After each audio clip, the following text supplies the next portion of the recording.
नमस्कार मंडळी, मी मयुरी. चला तर मी आज तुम्हाला गोदाघाट महोत्सवमध्ये घेऊन जाते. हो, मला माहिती आहे मी खूप लेट झाले हा व्हिडिओ पोस्ट करण्यासाठी. त्याबद्दल मनापासून सॉरी. मला वेळ नाही मिळाला खरंच एडिट करण्यासाठी व्हिडिओ. सो हा आहे गोदाघाट महोत्सव कोपरगावचा.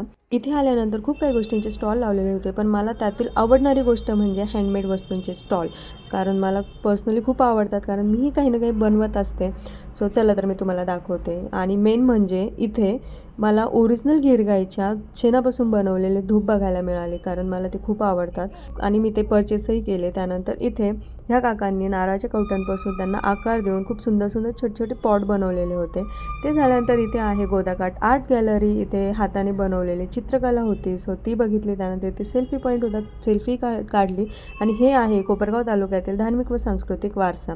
सो ते झाल्यानंतर इथे शिवस्ती बसली आहे पाळण्यात आणि आम्ही दाबेली खाल्ली. सो असंच होता आमचा आजचा दिवस. Thanks for watching.